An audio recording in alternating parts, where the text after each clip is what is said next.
কোরবানির ঈদ তো চলেই এলো, তাই এই কোরবানির ঈদে প্রিয়জনদের স্পেশাল কিছু রান্না করে খাওয়াতে আমি নিয়ে চলে এসেছি স্পেশাল কিছু রান্না।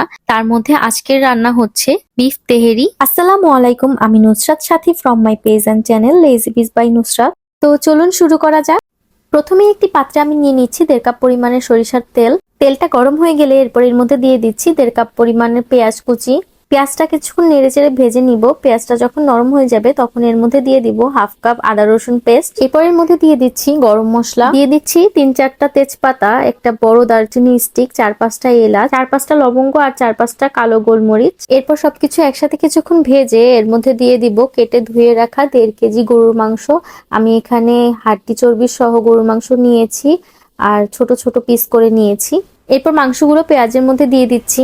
মাংসগুলোকে মশলা এবং পেঁয়াজের সাথে কিছুক্ষণ ভেজে নিতে হবে, যতক্ষণ পর্যন্ত না এটার কালার চেঞ্জ হয়ে আসে। কালারটা যখন চেঞ্জ হয়ে যাবে তখন এর মধ্যে দিয়ে দিচ্ছি 1.5 চা চামচ মরিচের গুঁড়া আর 1.5 চা চামচ ধনে জিরার গুঁড়া। এরপর দিয়ে দিচ্ছি একটা স্পেশাল বিরিয়ানির মশলা। এর মধ্যে দিয়েছি 4-5টা জয়ত্রী, হাফ জয়ফল, 1 চা চামচ পোস্ত দানা, 7-8টা গোলমরিচ। সবকিছু একসাথে ব্লেন্ড করে নিয়েছি। মশলাগুলো মাংসের সাথে ভালোভাবে মিক্স করে এখানে দিয়ে দিচ্ছি আমি 1 কাপ টক দই। টক দইটাকে ভালোভাবে ফেটিয়ে নিয়েছি।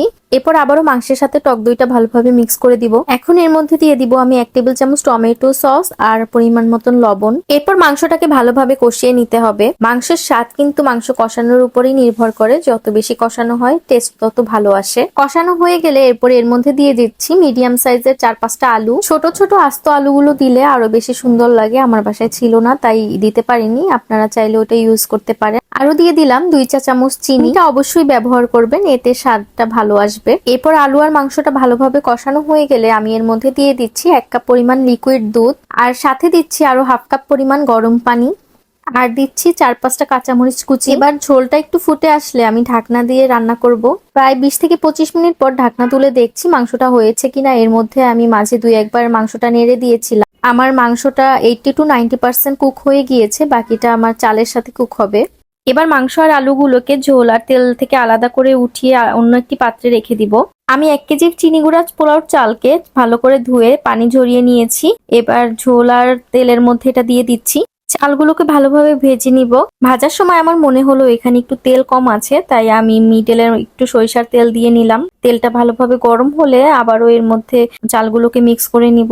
ভাজার সময় এখানে আমি 4-5টা কাঁচামরিচ দিয়ে নিলাম। প্রায় 5-7 মিনিট ভাজার পরে আমি এখানে পরিমাণ মতন গরম পানি দিয়ে দিচ্ছি। পানিটা একটু ফুটে এলে এর মধ্যে পরিমাণ মতন লবণ দিতে হবে। এখানে লবণের পরিমাণ একটু বেশিই দিতে হবে, যাতে পরবর্তীতে পানিটা টানলে লবণটা ঠিক মতন হয়। এরপর পানিটা যখন টেনে চালের গায়ে গায়ে চলে আসবে তখন মাংসটা দিয়ে দিব। এখন মাংসগুলোকে চালের সাথে আলতো হাতে নেড়ে মিক্স করতে হবে। এরপর এর মধ্যে দিয়ে দিচ্ছি 1.5 টেবিল চামচ ঘি, আরো দিচ্ছি 7-8টা কাঁচামরিচ। এরপর দিয়ে দিব 2 চা চামচ কেওড়া জল, এটা অপশনাল, আপনারা চাইলে নাও দিতে পারেন অথবা কেওড়া জলের বদলে গোলাপ জলও দিতে পারেন। এরপর ঢাকনা দিয়ে চুলার আঁচ একদম লো করে রেখে দিব 10 থেকে 15 মিনিট। 10-15 মিনিট পর ঢাকনাটা খুলে চেক করে নিচ্ছি।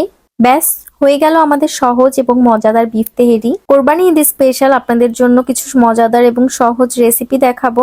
আপনারা চাইলে কমেন্ট বক্সে লিখতে পারেন আপনারা পরবর্তীতে কি রেসিপি দেখতে চান। আমি আমার যথাসাধ্য চেষ্টা করব আপনাদের আবদারগুলো পূরণ করার। ভিডিওটি ভালো লাগলে আপনার ফ্রেন্ডস এবং ফ্যামিলির সাথে শেয়ার করতে ভুলবেন না, আর অবশ্যই একটি লাইক কমেন্ট করবেন, কারণ আপনাদের কমেন্টসে আমি অনেক উৎসাহ পাই। আজকে এতটুকুই, দেখা হবে নেক্সট কোনো ভিডিওতে। ততক্ষণে ভালো থাকবেন, সুস্থ থাকবেন। আল্লাহ হাফেজ।